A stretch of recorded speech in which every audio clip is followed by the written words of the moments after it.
निवडणुकीला सामोरं जात आहेत. आपण जर बघितलं तर 10 वर्ष या ठिकाणी शिवसेना उद्धव बाळासाहेब ठाकरे गटाचे आमदार सुनील प्रभू म्हणून होते, महापौर देखील होते. एकूणच दिंडोशीच्या विकासाबाबतचं कुठलं विजन आहे? या दिंडोशीमध्ये गेले 10 वर्ष अनेक प्रकल्प जे आहेत ते प्रलंबित आहेत, अनेक प्रश्न प्रलंबित आहेत, ते सोडू शकले नाही विद्यमान आमदार. 10 वर्ष आमदार असून त्याचबरोबर महापौर देखील ते या महानगरपालिकेमध्ये होते.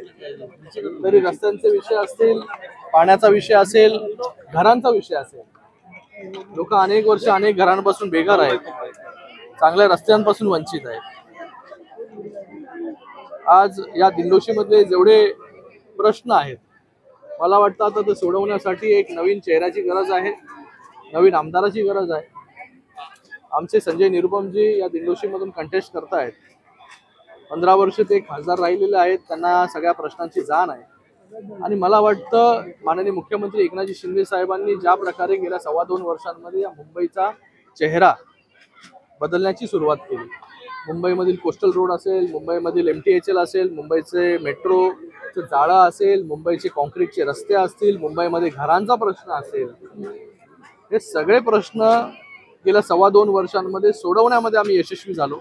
तसेच ह्या दिंडोशीमध्ये देखील माननीय मुख्यमंत्री एकनाथजी शिंदे साहेबांच्या नेतृत्वाखाली अनेक प्रश्न जे आहेत हे भविष्यामध्ये देखील सोडवले जातात.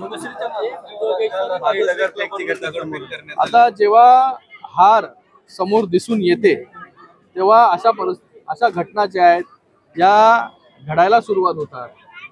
मी त्यांचा निषेध करतो की ज्या प्रकारे त्यांनी पूर्ण मॉब येऊन, वायकर असतील, वायकरांचे नातेवाईक असतील, सगळ्या कार्यकर्त्यांवरती जो हल्ला केला, महिलांवरती देखील हात टाकण्याचं काम त्यांच्या कार्यकर्त्यांकडून झालं, मला वाटतं हे खूपच निषेधार्ह आहे. ज्या प्रकारे लोकसभेमध्ये लोकांनी त्यांना या नॉर्थ वेस्ट लोकसभेमधून त्यांची जागा दाखवली, तशीच परिस्थिती आज दिंडोशीमध्ये देखील आणि जोगेश्वरीमध्ये देखील तयार झालेली आहे. ही दिंडोशीची जागा आणि जोगेश्वरीची जागा देखील मोठ्या मताधिक्याने शिवसेना महायुती जी आहे ती जिंकणार आहे. आता हे माहिती पडल्यानंतर असे जीवघेणे हल्ले, रड गाणं, रोज रडारड करणं, हे त्यांच्या जे 2.25 वर्षांमध्ये त्यांनी केलं तेच आता अजून अग्रेसिव्हली करण्याचा त्यांचा प्रयत्न आहे. तर राज्यात सध्या आपण जर बघितलं तर आपण बघतो निवडणूक काळात प्रचारक असतील, नेते असतील, स्टार प्रचारक असतील, निवडणूक आयोगाच्या अधिकाऱ्यांकडनं या बॅगा तपासणं एक प्रक्रियेचा भाग आहे. मात्र त्याचाही इश्यू आपण जर बघितलं तर या प्रत्येक गोष्टीचं रडारड करणं, माझा पक्ष चोरला, माझं हे चोरलं, माझं ते चोरलं, हे घेतलं, ते घेतलं, आता तर म्हणजे हाईट झाली की ज्या प्रकारे लोकसभेमध्ये तुम्हाला आठवत असेल की माननीय मुख्यमंत्री एकनाथजी शिंदे साहेबांची पण बॅग जी आहे निवडणूक आयोगाने चेक केली होती, आज देखील चेक केली. उपमुख्यमंत्री देवेंद्र फडणवीस साहेबांची पण बॅग जी आहे 2-3 वेळा चेक झाली. आता ह्या कोणीच व्हिडिओ नाही बनवला. जसं आपण नळावरती भांडतो, रस्त्यावरती भांडतो आणि व्हिडिओ काढतो एकमेकांचे, तसे व्हिडिओ जे आहेत हे रोज बनवतायत. कारण की ऑनलाईन ची सवय. गांव क्षेत्र के जो नागरिक हैं उनको पीने का पानी का संकट बहुत विकट होता हुआ मुझे दिख रहा था, और मैं जहां जा रहा था वहां इस प्रकार की शिकायत आ रही थी. तब मैंने छानबीन करने की कोशिश की कि आखिर इनको पानी की सप्लाई कम क्यों हो रही है. तो जब मैंने BMC के अधिकारियों से पूछा तो BMC के अधिकारियों ने बताया कि साहब पानी जितना चाहिए उतना हम सप्लाई कर रहे हैं, लेकिन बड़े पैमाने पर आमदार यहाँ के लोकल MLA के दबाव में उनके पीने का पानी हमको शिफ्ट करना पड़ रहा है, हमको डाइवर्ट करना पड़ रहा है बिल्डर लॉबी के लिए, उनके कंस्ट्रक्शन वर्क के लिए जो बिल्डिंग बनाते हैं. तो मैंने कहा तो सरासर गलत है. जिस MLA को अपने चुनाव क्षेत्र की जनता को पानी पिलाने के लिए, पीने का पानी प्रोवाइड करने के लिए अधिकारियों पर दबाव डालना चाहिए, वह MLA अगर बिल्डरों का धंधा करने के लिए डाल रहा है, इसका मतलब उससे कोई दलाली खा रहा है, उन्हें कोई लेन देन है उसका. तो मैंने बोला कि ये जो आमदार है बिल्डरों का दलाल है. तो उनने कल परसों ऐसा बयान दिया कि अगर संजय निरुपम साबित कर देंगे कि मैं बिल्डरों का दलाल हूं तो मैं राजकारण छोड़ दूंगा. फिर मैंने पूरा उनका एफिडेविट चेक किया. आज उनके एफिडेविट में 21वें पन्ने पे 9वां पॉइंट ऐसा है जब उन्हें खुद डिक्लेयर किया है कि उनका जो सोर्स ऑफ इनकम है वो कमीशन है. कमीशन मतलब क्या होता है? दलाली खाना होता है। अब ये काहे का कमीशन ले रहे हैं? क्या LIC एजेंट है क्या? यहाँ बताया नहीं उन्होंने। और किसी प्रकार तो एजेंट ही है नहीं। अब स्लम में रहने वाले गरीब लोग तुमको कमीशन देंगे नहीं, किस बात का कमीशन देंगे भाई तुमको? तो मैं जो कह रहा हूं कि ये कमीशन खोर है, दलाल है, उन्हें खुद अपने एफिडेविट में साबित कर दिया। अब मैं उनको चैलेंज कर रहा हूं कि आपने मुझे चैलेंज किया था कि मैं राजकारण छोड़ दूंगा, अब मैंने साबित कर दिया कि आप बिल्डरों के दलाल है, अब राजकारण छोड़ के दिखा। निषेध केले होता शिवसेना पार्टीमध्ये संजय निरुपमचे विरुद्ध. आता तुम्ही परत आले आणि जाहीर सभामध्ये तुम्ही उपस्थित होते, काय सांगा? पहिला तुमचा प्रश्न चुकीचा आहे. निषेध मी कधीच केला नाही. विषय असा है, संजय निरुपम यांचा निषेध करायचा माझा संबंध काय आला? उनका कभी मैंने निषेध नहीं किया. विषय ऐसा है, हम लोगों के पार्टी के सभी पदाधिकारी मिलकर हमने CM साहब से रिक्वेस्ट की थी कि मराठी उमेदवार तुम्ही इकडे आम्हाला द्या. आम्ही कधी संजय निरुपम यांचा निषेध नाही केला. आम्ही मागणी केली.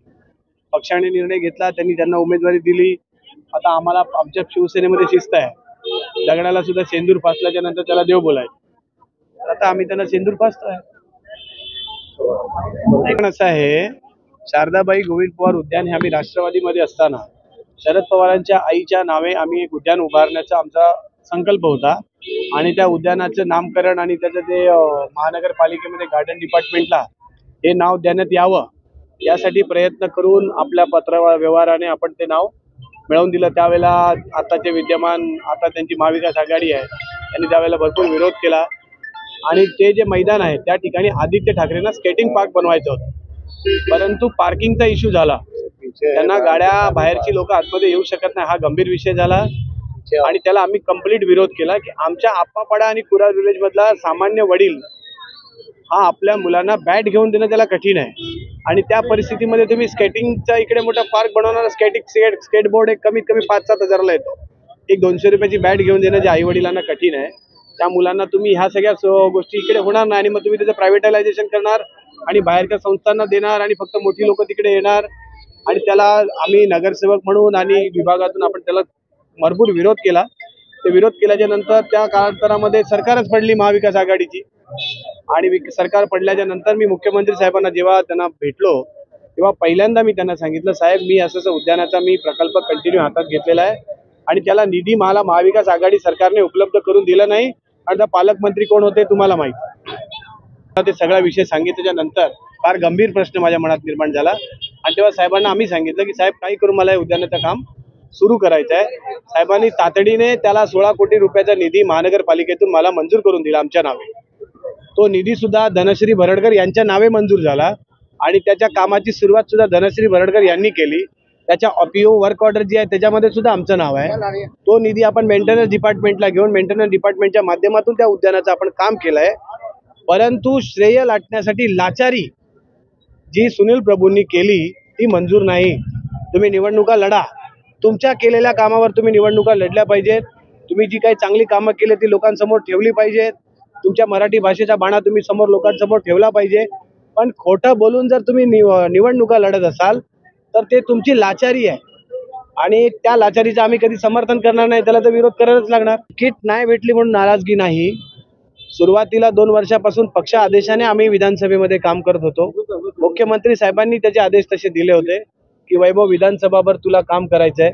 त्यांनी त्या पद्धतीने मला तशी ताकद दिली, त्या पद्धतीने त्यांनी मला मार्गदर्शन केलं. त्या पद्धतीने दिंडोशी विधानसभेवर जी आज आपल्याला ताकद दिसते ताकद उभं करण्याचं काम वैभव भरडकरने केलं.